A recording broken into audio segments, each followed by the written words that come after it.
as I had said to you last week, that we are looking at this story in a couple of parts. And this is the second part of what we began last week together. And if you missed last week and you want to hear it, it's online off of our church website. You can hear it. But this is the second half of that story of Jesus feeding the 5,000. And I told you that I wanted to talk about this not in terms so much as focusing on the miracle as much as the spiritual truths contained within the story outside of the miracle. Now, I talk about that too, but it's not just the miracle, because if I was going to talk about that, we probably could do it over one sermon, and it would probably be a pretty short sermon because it's pretty clear that Jesus feeds 5,000 people, and that's a pretty neat thing. But here's the thing. There was 5,000 men, but we don't know about the women and children, so this could have been really 10, 15,000 people possibly. And then there was one boy who had brought lunch and nobody else did. So if you remember, Jesus goes to the other side of the lake or the Sea of Galilee with his disciples really to take a break. And people showed up because they knew that Jesus was this miracle worker and they really wanted to see Jesus perform miracles. I mean, it was almost like, let's go see a show because he's a miracle worker. They weren't concerned so much with his identity so much as what he could do and do for the people. So when they show up, he looks over at Philip. You might remember this. And he says, Philip, boy, how are we going to feed these people? Man, that's a lot of people, Philip. How are we going to feed them? And Philip was like, what? Like, we can't feed these people. That's nuts. We're not going to. That's way too expensive. But Jesus knew what he was going to do. He was just testing him a little bit. At that point, Andrew, Simon Peter's brother, says, hey, look, we found one kid with a sack lunch, 5 rolls and 2 fish. And if you did the math, that would equal 4 filet-o-fish sandwiches and an extra roll. That's what we got there. It's kind of like when you go at 4th of July and you're going to cook out and you buy a pack of hot dogs. And how many's in a pack of hot dogs? 8. And then when you buy buns, what do you get? Yeah. So you're like, okay, we're not lining up here. So same thing here, 12 hot dogs to 8 buns. Like, how's that going to work? Well, here we got this 4 filet of fish and an extra roll, and that is not going to feed 15,000 people, or at least the last time I checked, it would not. So, the kid gives up his lunch, right? And it may not even be an act of faith. The kid doesn't know what Jesus is going to do. Certainly even the disciples don't even know what Jesus is going to do. But I would tell you that this was an act of generosity. The boy says, sure. Because he doesn't fight it. We don't hear what he says, but he certainly didn't fight it. And he gives up his lunch, and Jesus moves, and this is where it gets interesting, moves from being a passive participant.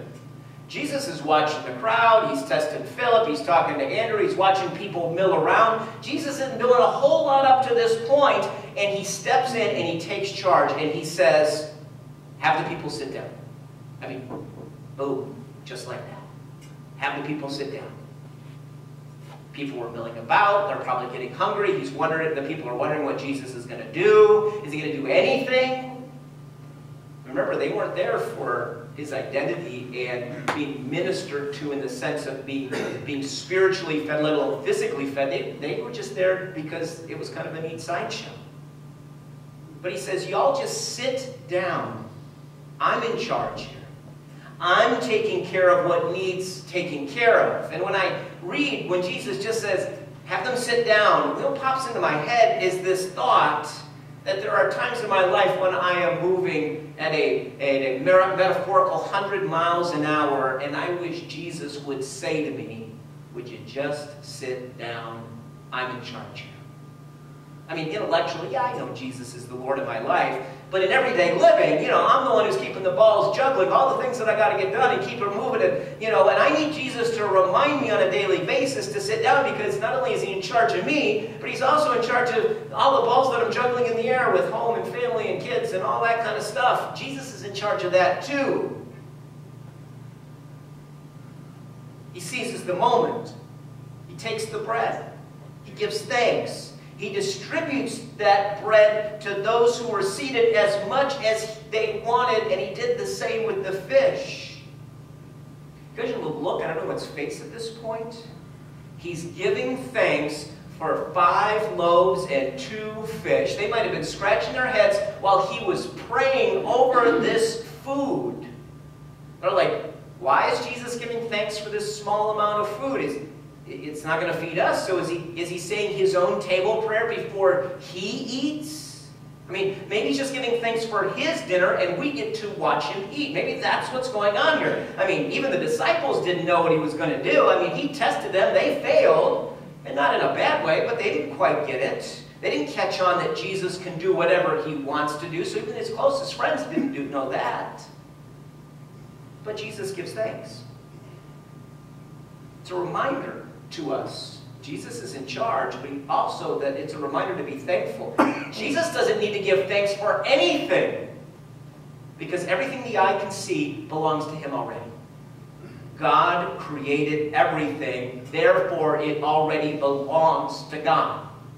When an inventor creates something, it belongs to the inventor. If someone else comes along and claims it as their own, it's a lie, and also probably get themselves into some trouble with the patent office too. But anything that is created by a person belongs to that person. Even the things that humanity has built, invented, or created, they still belong to God because God created humanity and gave them the intellect, gave us the intellect to create and invent something else. And the raw materials to build or create or use in a different way, well, guess what? God created those things, so they belong to God. Giving thanks is the acknowledgement that it all belongs to God, right? I mean, what if we took that attitude, not just with things that we receive from others, which we're very thankful. I mean, don't get me wrong, I know we're a thankful people. But what if we viewed everything in our house, everything in our home, whatever you call home, what if you viewed everything as, that's not yours, that you're just borrowing it? What if you took the attitude of, I'm in this house, and I know legally it's mine, or the couch is mine, or the TV is mine. But what if you started taking the attitude that none of this is mine, and I need to take care of it because I have to return it someday? It's just on loan to me. That would change the thankfulness quotient. I think it would raise it a little bit if we realized that nothing is truly ours, but it even belongs to God. Even the things that we can claim as our own in the eyes of the law, well, maybe they don't belong to us. And what if we took that attitude? Jesus is modeling thankfulness here, and he doesn't even have to be thankful because it belongs to him already, and not just the 5 loaves. Everything he sees is his. He created it. And I'm sure there were these thoughts, right? Why is he praying? We're hungry. Why is he taunting us with this meal? We probably should have thought about bringing food before we left in such a hurry. But Jesus knows what they need, and he takes care of their needs. And this whole story would be so much cleaner if these were good, faithful folks, and they were going to follow Jesus to the end of time. But as I said last week, if you read, continuing on in chapter 6, you will see that these folks were in it for themselves. It would be a much cleaner story if we said, these people loved Jesus, and they just wanted more of Jesus, and he saw the softness of their hearts, and so he felt pity for them, and he fed them, and we're like the crowd, and Jesus is feeding us. Well, that wasn't it at all. They wanted whatever Jesus would give them. And so it's not as clean a story as we had hoped. And still Jesus takes care of their needs at that moment. He lives into the prayer that he taught us to pray. Give us today our daily bread. They didn't have their daily bread at this very moment, but Jesus made sure that they did. He showed the people in that moment that God wants people to have their daily bread, so Jesus provides it. Maybe even to the point that he told us to pray the Lord's Prayer with that very phrase in it, that it would eventually sink in that we would do the same thing. Taking care of the basic needs of folks. I mean, even if the people receiving it have different or even bad ulterior motives. And we know, because we've all experienced that when folks come looking for help. Some folks don't have good motives. But Jesus is saying it ain't about their attitude, it's about our action. Oh, it's not about them, it's about us. It's a call to do the right thing, which the Bible, by the way, calls that justice. It's about doing the right thing, and doing the right thing is helping others. This isn't the only time God's fed people over the years in Scripture, right? I mean, we go back to the story of Israel, and in the years that they were wandering in the desert, they're complaining, they're hungry. They said, we had it better as slaves. Would you, Moses, why would you do this to us? And God provides this mysterious manna from heaven, this bread from heaven, and even dove for meat, for protein. And they complained, and they whined, and yet God provided. God cares for the needs of the people. And by following that example, we should too. To show people the love of God. And some of this is like moving people from taking care of their basic needs or their human needs to the point of being able to minister to their spiritual needs. But if you're hungry, you're not thinking about spiritual things. You're thinking about food. So you got to take care of the basic stuff to move on to the more advanced stuff. There's a pastor by the name of Douglas Phillips who tells this story. It's a metaphorical, it's an allegory in a lot of ways, about a poor man, a beggar who comes and sits before a baker. And he says to this baker, I'm hungry. I want some bread. And the baker says, how wise you are. Bread is what you need. You have come to the right bakery. And he pulls a cookbook down from his shelf and he begins to tell this beggar who wants bread all he knew about making bread. He spoke of flour and of wheat and grain and barley. His knowledge impressed even himself as he was citing measurements in the recipe. And when he looked up, he saw that the beggar wasn't smiling at all. And he said again, I just need some bread. How wise you are, the baker said again. Follow me and I'll show you our bakery. And down these halls he guided him to point out rooms where the dough is prepared and the ovens where the bread is baked. No one has facilities like this, he said. We have bread for every need, and here's the best part. And he pushes open a set of double doors. He said, this room in our bakery is the room of inspiration. The baker knew that this beggar was moved as they moved into this big room with stained glass windows. The beggar didn't even speak, and the baker had a knowing smile on his face, and he said, yep, it overwhelms me too. Yeah. So the baker leaped up to a podium, not unlike this one here, and he struck his favorite pose behind the lectern, and he said, people come from miles to hear me speak about bread. Once a week my workers gather, and I read them the recipe from the cookbook of life. But now the beggar, who had taken a seat right down here in the front row, the baker asked him, would you like to hear me? Would you like to hear a little bit about this? And he says, no, but I would like some bread. How wise you are, he said, and he led him to the front door of the bakery. And he said, what I have to say to you next is very important. He said, up and down this street, like over there and across over there, you will find many bakeries. There's one down there too. They don't serve true bread. They don't. I know one who adds 2 teaspoons of salt rather than 1, and I know another one who bakes their bread at 3 degrees too hot. They may call it bread, but it's not according to the cookbook of life. And at that point, the beggar turns away and starts walking down the street. And the baker says, don't you want some bread? And the beggar replied, I guess I lost my appetite. I hope you see, the baker was very shocked at this, and he returned to his office and said, what a shame. What a shame this man walked away. The world just isn't hungry for true bread anymore. And if you don't get it, that's veiled imagery for the church. We've got to meet people where they're at. That's what Jesus was doing and demonstrating something much bigger to us, that God's love is for all people, not just the insiders. I mean, Jesus said, for I was hungry and you gave me food, and you gave me something to eat. I was thirsty and you gave me something to drink. I was a stranger and you invited me in. And then the righteous replied, Lord, when did we see you hungry or feed you or thirsty or give you something to drink? And he said, I tell you the truth.